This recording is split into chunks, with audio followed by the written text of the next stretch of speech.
Hello, I'm Ray with another story for you. A fairly short story this time. I used to live near to the sea. I'm not too far now, it's about a mile south of me. I used to live about 2 or 3 minute walk, literally across the road to the sea. And in the summer in particular, it was lovely walking just across the road, 6 in the morning, maybe even half 5 in the morning. The sun's up, the birds are singing, fantastic. Walk over to the beach, sit there. I found a bench which was just right, sit there looking out at the sea. There was a chap that he was always there. I don't know what time he got there. He was sitting on the breakwater playing a saxophone. I didn't go every single morning, but during the week before I started work, before I had breakfast even, I found it was a beautiful way to start the day in the summer, not in the winter obviously. And I just sit there listening to this chap on his saxophone, looking out to the sea. When the tide was in, you'd hear the waves crashing. Absolutely fantastic.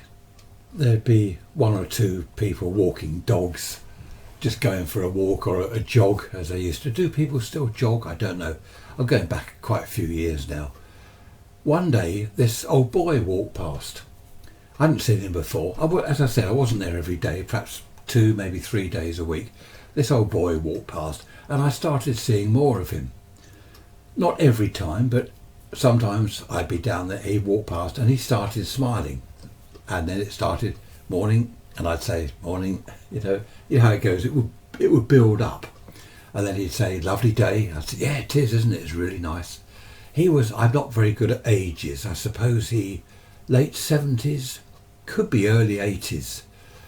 He very well dressed, very well dressed. He looked, do you remember Captain Birdseye, the Captain Birdseye adverts?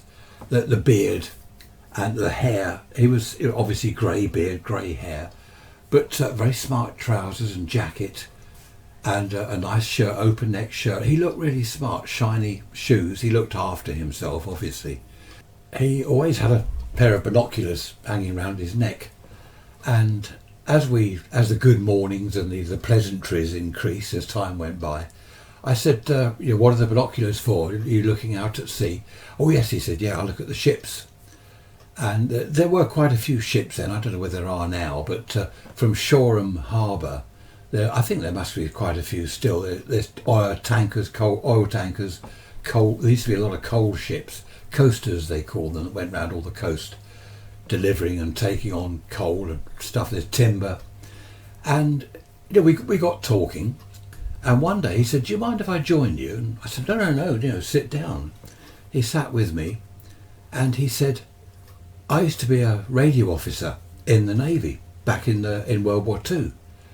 And I said, that was it for me, a radio officer. I mean, I was a licensed amateur, as I am now, a radio ham. And he said, oh yeah, I was a radio officer on a ship in the Navy and used to use Morse code. Oh, Morse code. I said, that's what I do. I'm a licensed ham. I use Morse code. And we got chatting and we just hit it off. It was fantastic. He was such a lovely person. Okay, there was the kind of link with the radios. He told me all about being a radio officer, the aerials on the ship, the equipment back in the 1940s, the Morse code keys that he used, everything about radio. That's what we discussed. And every now and then he'd say, look, oh, there's a so-and-so ship, and he'd get the binoculars and then he'd say, look, have a look. He was a seafarer, an old sea dog, isn't it? An old sea dog. Wow. Great, yeah, have a look. Captain Birdseye, the Birdseye company sell fish fingers, frozen fish and whatever. I know those of you outside the UK may not have heard of it, but look up online, just go to Captain Birdseye adverts or something and you'll see this chap. He was, as I say, he was pretty old, but he had lovely blue eyes, really, prominent blue eyes. And I said to him, I bet when you were younger, I bet you had your way with the girls. Oh yes, he said, the girls, we used to stop in various ports. This wasn't during the war, obviously. This was afterwards. But anyway, he would stop whenever he passed. Not every morning, we didn't always meet. Sometimes he wasn't there, sometimes I wasn't there. But if we did meet up, he'd sit down next to me and tell me all these stories about, when I was in the Navy, when I was in the war, and I was just hooked. It was fantastic. His name, I haven't told you his name. His name was Frank, and lovely old chap. And one day he said, I've got a collection of Morse keys. Do you want to come over to my place and have a look? I'm only over the road. Oh yeah, I said, yeah, I went for that, certainly. Morse keys, I have one that I used at home, but a collection of Morse keys. He said, they're all from the 40s. Oh, brilliant. I was in my element, meeting this chap, Frank. I was in my element. We went over to his place. There's a big old house on the seafront, these big old houses, and it had been converted into flats. I think it was the first or second floor. We went upstairs into his place. He had this huge sideboard with all these Morse code keys on it, all the tappers. And I'm studying all these. He's telling me about each one, where it came from. And by the window, which looked over the sea, huge telescope, lovely telescope, big thing. I had a good look at the keys, the telescope, other bits and pieces. The furniture he had was all old. He wasn't sort of at all modern stuff in there at all. Old photos on the wall, on the various walls of him on ships. One of him in a radio room on a ship. It was just really up my street, really was. He said, I can't offer you tea or coffee. And I said, oh, that's okay. He said, I haven't got any milk. Although he was very smart, very clean, very well spoken, the beard, as I say, and all the shock of grey hair, he seemed a bit disorganised in the flat. And I remember thinking at the time, does anyone do shopping for him? I can't imagine him cooking meals and things like that. On one of my visits, I only went to his flat, 3-4 times. We used to meet on the beach, and 3 or 4 times I went over to his place. And on one of my visits there, he said, I've got something for you. We went over from the beach. We'd been down there as usual, listening to the chap with the saxophone. Back in his flat, I've got something for you. And he gave me a Morse code key, just only a little one. He said, they're not worth anything. He said, that's the cheapest of the cheap type you can get. And I knew it. I said, I know those from the 40s. He said, the special thing about this is, that is the one I used to use. Whichever ship I was on, I took my own key. He said, the Admiralty didn't like it. They wanted you to use their Admiralty key. And he said, I wouldn't use those things, the Marconi ones. I won't go into that. I'll bore you. So he gave me this little Morse key. He said, I used to keep it in my pocket. Wherever I went, I used that. And he gave it to me. Absolutely brilliant. I was over the moon with that.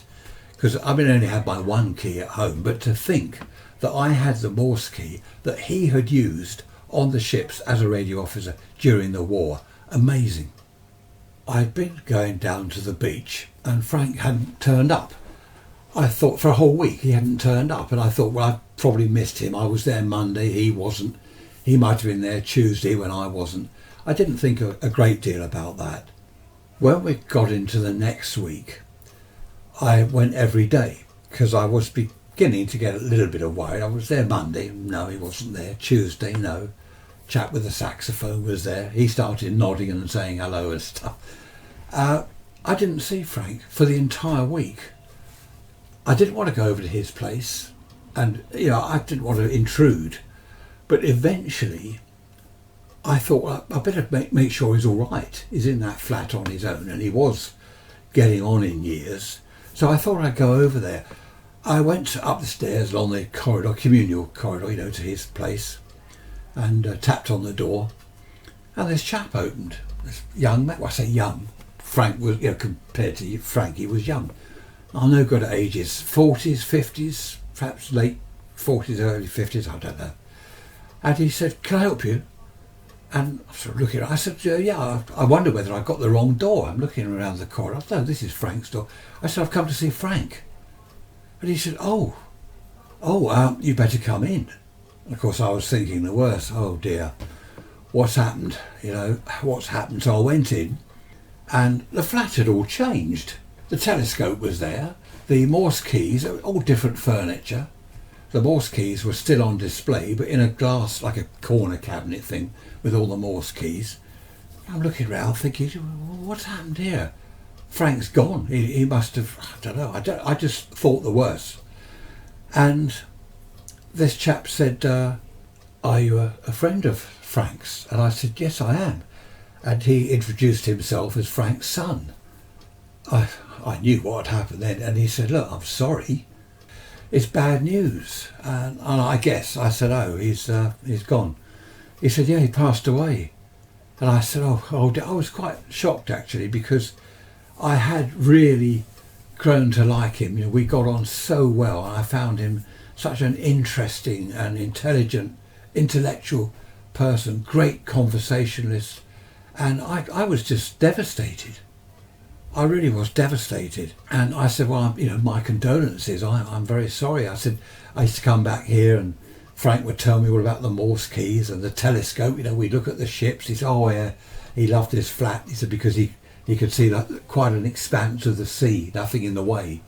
And he said he loved that. Anyway, it was all very sad.